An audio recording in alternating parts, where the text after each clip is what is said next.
Tawagin natin ngayon si Dante Perello na nasa Commonwealth pa rin sa mga oras na ito. Dante? Yes, Rafi, nandito nga tayo ngayon sa may Advanced Command Post ng Quezon City Police District kung saan nga nilalapatan ngayon ng lunas itong mga militanteng inaresto ng mga kagawad ng QCPD.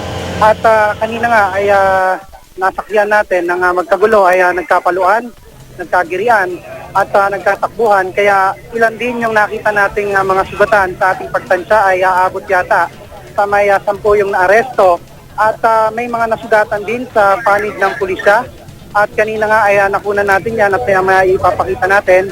At ngayon, Rafi, ay medyo tahimik na yung sitwasyon doon kanina sa may southbound lane na inukupan naman ng mga rallyista na itulak na sila pabalik doon sa kanilang designated area. Doon nga yan, malapit sa may Ever, dito sa may Gutesco. At sa ngayon ay normal na yung sitwasyon dito, maliban na nga lamang doon sa mga binibigyan pa rin ng first aid na rallyista at mga pulis na nasugatan. Samantala, Rafi, yung ibang mga mas grabe, yung tinamong pinsala, ay isinugod na sa ospital, dito sa pinakamalapit na ospital, particular dito sa may East Avenue Medical Center, matapos bigyan ng first aid na mga responding rescue, Rafi.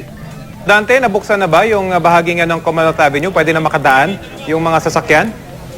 Ngayon sa mga oras na ito, Rafi, nakikita natin na nakakadaan na yung ilang mga sasakyan dito sa may southbound lane. Although hindi pa lahat, siguro 5 lanes yata ito o 6. Siguro mga 3 lane pa lang yung nadaraanan at mabagal na mabagal yung daloy ng trapiko dahil may mga nakaantabay pa rin kasi mga pulis dito dahil hindi pa rin nila totally iniiwan yung lugar dahil nga sa pangamba na anytime ay magsibalik itong mga rallyista dito sa lugar na kanilang inukupa kanina lamang, Rafi. Okay, siguro sa kabatiran ng ating mga motorista na rin, pwede siguro silang dumaan sa mga alternatibong ruta. Tinitingnan na natin yung ating mapa, Dante. Pwede sila sigurong dumaan sa Jose M. Delgado at dumaan ng Sampaguita Avenue at lumusot ng Luzon Avenue. Ito yung pwedeng daanan ng mga gustong umiwas dito sa inyong kinaroroonan ngayon na nabanggit mo nga kanina ay posibleng maulit itong nangyaring pagsugod ng mga realista sa kabilang linya kapag palapit na talaga itong zona ng Pangulo, Dante. Tama, Rafi, kasi ngayon alauna pa lang ng hapon at kanina nga ay nagkaroon na agad ng kaguluhan.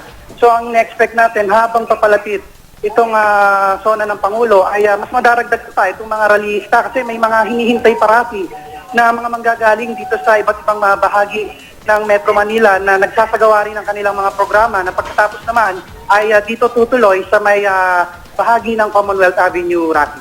Okay. Maraming salamat, Dante Perello.